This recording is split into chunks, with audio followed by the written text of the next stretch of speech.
Final item பாயசம் தான் செய்ய போகிறோம். பாலடப்பிரதமன். என்னோடய ஃப்ரெண்ட்ஸுகளுக்கு எல்லாத்துக்குமே இந்த பாலடப்பிரதமன் ரொம்ப பிடிக்கும். எப்படி செய்கிறதுன்னு சொல்லிட்டு கேட்டே இருப்பாங்க. இன்றைக்கி அதுதான் நம்ம செய்ய போகிறோம். ரொம்ப டேஸ்டியான டெலிஷியஸான ஒரு டிஷ்ஷு. நீங்களும் உங்கள் ஃபெஸ்டிவல், உங்களுக்கு ஏதாவது ஒரு ஃபெஸ்டிவல் வந்தால் இந்த மாதிரி பாலடப்பிரதமன் செஞ்சு அசத்துங்க. வாங்க செய்கிறது எப்படின்னு பார்த்துக்கலாம். அதுக்கு முன்னாடி என்னோடய சேனல் நீங்கள் ஃபஸ்ட் டைம் பார்க்குறீங்கன்னா மறக்காமல் லைக் பண்ணி, ஷேர் பண்ணி, சப்ஸ்கிரைப் பண்ணுங்கள். சப்ஸ்கிரைப் பண்ணும்போது ஆளுங்கிற ஆப்ஷன் எனேபிள் பண்ணி விட்டுருங்க. அப்போ தான் நான் போடுற நோட்டிஃபிகேஷன் எல்லாம் உங்களுக்கு வந்து சேரும். வாங்க செய்கிறது எப்படின்னு பார்த்துக்கலாம். நம்ம பிங்க் பாலடா பாயசம் ரெடி பண்ணிருக்கு. நான் 200 கிராம் பாலடா எடுத்துருக்கிறேன். இது இன்ஸ்டண்ட்டாக உங்களுக்கு சூப்பர் மார்க்கெட்டில் கிடைக்கும். கேட்டிங்கன்னா அவங்க கொடுப்பாங்க. இது பார்த்திங்கன்னா வேறு பவுலுக்கு மாற்றிடலாம். அதுக்கப்புறம் ஒரு கொஞ்சம் சுடு தண்ணி காய வச்சு அந்த தண்ணி நாம் இதுக்குள்ளே ஊற்றிடலாம்.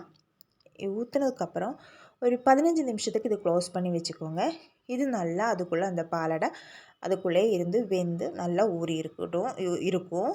ஏன்னா டைரெக்டாக நம்ம பால் சேர்த்து வேக வச்சிடலாம். ஆனால் அதை விட இப்படி பண்ணால் கொஞ்சம் டேஸ்ட்டும் அதிகமாக இருக்குது.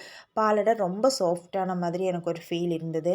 அதனால் இப்படி தான் பண்ணிகிட்ருக்கோம். இப்போது 15 நிமிஷத்துக்கு அப்புறம் நம்ம எடுத்து பார்த்தா நம்மளோட பாலடை பார்த்திங்கன்னா பாருங்கள் நல்லா சாஃப்டாக வெந்துருச்சு. நம்ம கிட்டத்தட்ட நம்மளோட சாப்பாடு மாதிரி தான், நம்ம தொட்டு பார்க்கும்போது அந்த மாதிரி தான் நல்லா வெந்திருக்கும். ஆனால் நமக்கு இந்த தண்ணியெல்லாம் நமக்கு தேவையில்லை. பாலடை மட்டும் நம்ம வடிகட்டி ஒரு வேறு பவுலுக்கு மாற்றி நம்ம அப்படியே வச்சிடலாம். அதுக்கப்புறம் அடுப்பு பற்ற வச்சு ஒரு பவுல் வச்சுக்கோங்க. ஒரு கடாயை வச்சதுக்கப்புறம் அதில் 1 டீஸ்பூன் நெய் சேர்த்திருக்கேன். அதுக்கப்புறம் 1/4 கப்பு நான் சர்க்கரை சேர்த்திட்டேன். இந்த 1/4 கப்பு சர்க்கரை நம்ம ஃபஸ்ட்டு எதுக்கு சேர்த்துறோம்னா, சர்க்கரை நம்ம மெல்ட் பண்ண போகிறோம். இந்த மெல்ட் பண்ணுறது தான் நம்ம பாலடா பிங்க் கலராக மாறிடும். அது உங்களுக்கே தெரியும். இந்த மாதிரி மெல்ட் பண்ணி யூஸ் பண்ணும்போது நம்ம பாலடை பிங்கிஷ்ஷாக இருக்கும். ரொம்ப டேஸ்டியாகவும் இருக்கும். அது கொஞ்சம் நம்மளோட சர்க்கரை கொஞ்சம் ப்ரௌனிஷ் ஆனவுமே நீங்கள் 1 டம்ளர் தண்ணி ஊற்றி நீங்கள் நல்லா மிக்ஸ் பண்ணிக்கோங்க.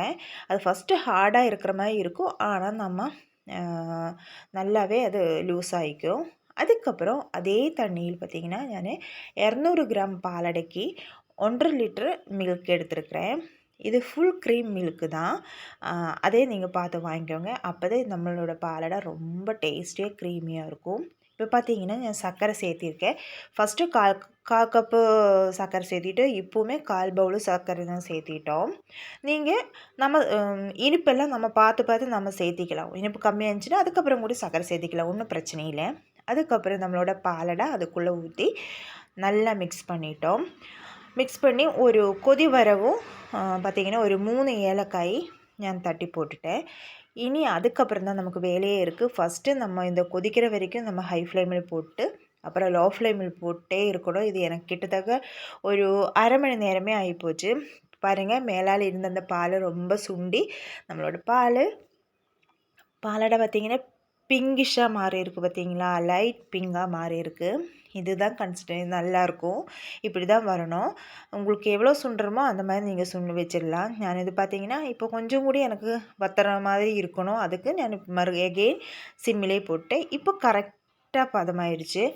பார்த்திங்கன்னா நம்மளுக்கு சாப்பிடும்போது நம்ம தண்ணியோட்டவும் இருக்கணும், ஆனால் அப்படி கட்டியாக இருக்கணும். அதுதான் நம்மளோட பிங்க் பாலடா ரெடி ஆயிடுச்சு. இனி இதுக்கு நாம் கொஞ்சம் முந்திரி திராட்சை நம்ம நெய்யில் வதக்கி ஃப்ரை பண்ணி நம்ம போட்டுக்கலாம். ஃபஸ்ட்டு முந்திரி போட்டு கொஞ்சம் ஃப்ரை பண்ணி ஃபைனலாக நம்மளோட திராட்சையும் போட்டு நம்ம ஃப்ரை பண்ணி நம்மளோட பிங்க் பாலடா மேலே ஊற்றிட்டாங்கன்னா நம்மளோட டேஸ்டியான க்ரீமியான டெலிஷியஸான ஒரு பாலடா ரெடி ஆயிடுச்சு. நீங்கள் இந்த மெத்தேடில் நீங்கள் ட்ரை பண்ணி பாருங்கள். டேஸ்ட்டு சொல்லிக்கவே வேண்டியதில்லை. நீங்கள் ட்ரை பண்ணி பார்த்து எப்படி இருக்குதுன்னு ஃபீட்பேக் சொல்லுங்கள். ஏதோ டவுட் இருந்தால் கமெண்டில் நீங்கள் கேட்டுக்கலாம்.